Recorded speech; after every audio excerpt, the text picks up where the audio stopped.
Welcome to A Canadian Investing in the U.S., a podcast and YouTube channel focused on Canadians buying real estate, with host Glenn Sutherland.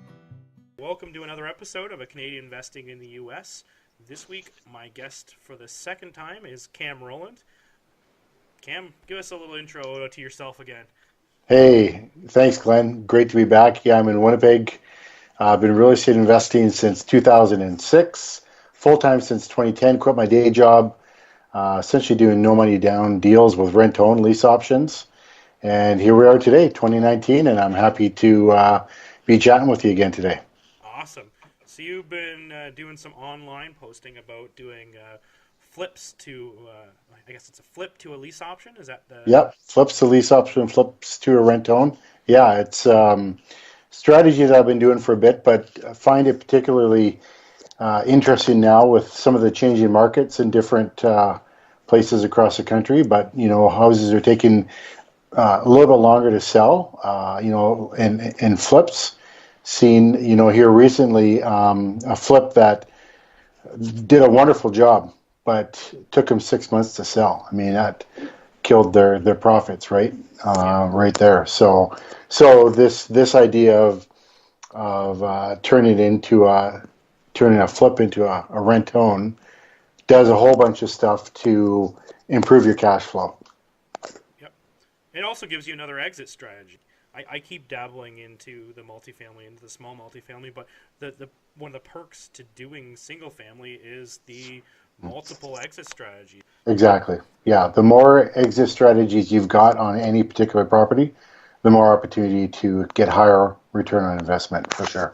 Yeah. So, I mean, basically, some of the things that I've been seeing with that are, let's take this example of this house that was beautifully done, but just took 6 months. And it probably took 6 months because they were, they put a lot of money into it.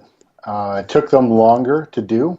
And the realtor that they had, good realtor, but, priced it aggressively. And it was just too high, and it sat. They had several price drops, and so you take an example like that, and basically by 6 months they're just like, this is the number we need. We just want to get out, right? And so, but if they had have known about the rent-own strategy and applied it, the whole process would have looked different for them, right? So let's say that as they were doing the renos, they decide, you know what, let's try to do a rent-own in this property. So they go out and find a qualified tenant buyer, and you essentially have the tenant buyer ready to move in as soon as you're done with the renos. So now you've got basically zero downtime from the time you finish the renos to it generating revenue. And because that's often a killer, just that time frame right there. So a tenant buyer in the property who's paying you top market rent, and with how I set mine up, it's really above market rents, but we're crediting them back some. Yep. And so now you've got a tenant buyer in there with let's say a 3-year lease. Now you can go back to your bank and you say, look, I've got a 3-year lease, banks like that, and they're paying top dollar for it. Now you can refinance the project and get your money out that you put into in terms of your rentals. So right there, that's already a win. And so then as you're going forward, you've got the tenant buyer, and in a perfect world, they'll qualify after 3 years. Sometimes they do, often they don't, but you work with them. So, but let's just assume that they're qualifying, lead up to 3 years. So now you've got your built-in exit strategy. It's already in play. This tenant buyer is going to be buying the property. So here, as you're looking to unload the property, you've got, again, no vacancy. The tenant buyer has put down, a significant down payment. They're paying above market rents. You don't have any staging costs. Stages are great, but in this particular scenario, you don't have any staging costs. Again, you don't have any vacancies. You don't have, a ton of open houses, 50 different parties walking through your house. You got to clean it, as well as you don't have realtor fees when you're selling the property. So that all just kind of just keeps chalking up win-win-win Yeah. and maximizes your return on investment because you made some money on the flip, hopefully. You Yep. did your numbers right. And now you're making money on this exit strategy, working with a rent-owned client, helping them become a homeowner, and they're helping you exit Yep. your property. I'm glad you mentioned the refi, Greg. Yeah, yeah. And there's a caveat to exactly what you're talking about because there's lots of individuals who get into flipping but are using hard money and can't necessarily go back to the bank and get conventional. Now, oftentimes they can. They'll buy the property with hard money, and they'll borrow the renovation costs with hard money. So now you're 10-12% Yep. on all your funds. That's pretty rich for a long period of time. Yeah, you can do it on a flip. But so what you can do in those scenarios, if you can't go back to the bank and do a traditional refinance at low interest money and pull out your money you've got into it, what you can do is you can do that whole deal and you can package it and sell it to another investor. Yeah. So you can do it that way. Either you can stay involved in it. I've done that where I've sold the house to a new investor, and I've done a sandwich lease where I'm still involved till the end. Or I've also done it where you just package the whole deal and you sell it to an investor. So for an investor who wants kind of a turnkey, but they control the whole deal, they can just purchase a property from you.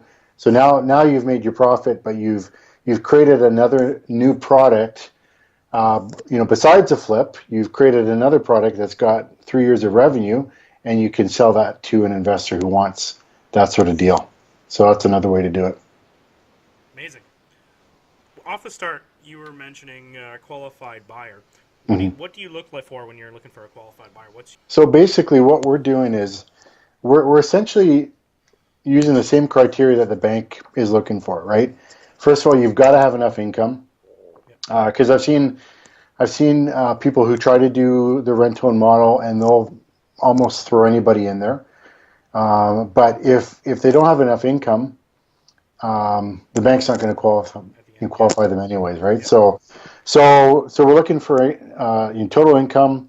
We're looking for their debt servicing rate. So the two numbers of the banks. When you say total income, is it the same sort of ratio you're looking for? Like whenever I'm looking for tenants, I want them to make like 3 times the rent, or is there a specific number that you look for? Yeah, I use the numbers that the banks are looking for. So banks, depending on a credit union or one of the national banks, anywhere from 32 to 36% of their gross income can be used for housing. Okay. So that's the first number, and then their total debt servicing is about 44%. Again, depending on which bank you're using. So those are the two criteria there. We're looking for them to have some money down initially. Yep. So $10,000, $20,000. We are also looking for, we're forming a relationship with these people over the next 3 years. So we want to make sure that we can work with them. So that's some of the more soft stuff, people skills type stuff. But, you don't want to put someone in there that is abrasive to your personality. And every time they call, he's just like, I don't want to even talk to this guy, right? So you're forming a relationship, so that's important in that. But in terms of the numbers, you're looking for, their income, their debt, what their credit score is, and a down payment. And so,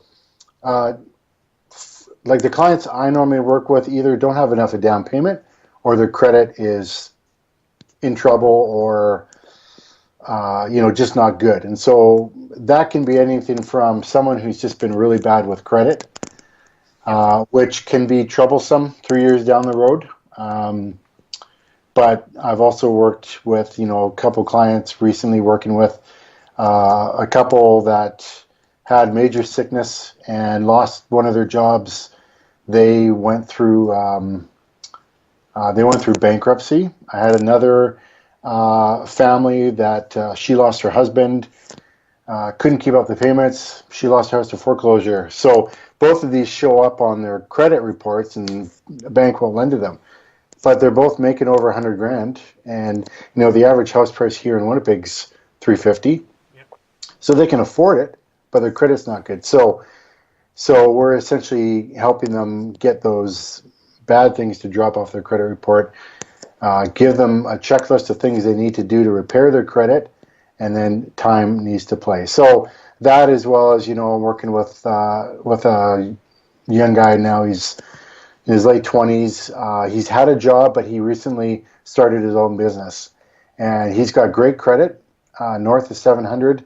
He's got a really good deposit, but the banks are saying, show us 2 years of history of your business, and it's got to be good. It's got to have enough income, and then we'll lend you money for a mortgage. So those are all the types. Those are a bunch. That's a snapshot of the type of people that we're working with. But in terms of the criteria, basically we're pre-qualifying them for the same stuff that the bank's looking for. So you said part of that was the down payment too. So if they don't have the down payment, is that like a game over to the whole lease option? Yes and no. So it really depends on every. One of the things that I love about real estate and lease options is to be creative, and it's about problem solving, right? So every deal is a different deal. There's hardly any cookie cutter type stuff. So I had a flip probably about 6 years ago, beautiful home, and this was like I was new in my flip journey, and I did okay on it, not great, but it's like, so it was vacant for a bit, and it's like, oh man, what am I going to do here? It's vacant. I'm losing money now. And at that time I couldn't refi traditionally. And so started interacting with this couple through one of my ads and going back and forth. And so it turns out, long story short, they only had $3,000 to put down. And I was looking for 10. But they were able to pay substantially higher each month. So we met them in their home, which is a really important thing to do, because you want to see how people live before they get into your home. And so I got in their home. It was a show home. They were both working professionals, no kids, a couple dogs, and their home was gorgeous, like it was out of a magazine. And so we talked about this and talked about how much extra they'd have to pay each month to be able to build up enough of a down payment.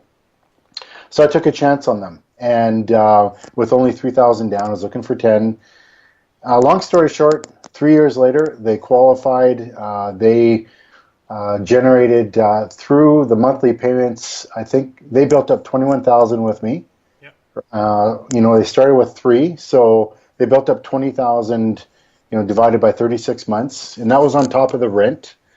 And so that was a very low money down for a very nice house, and so it worked. But I've also done that.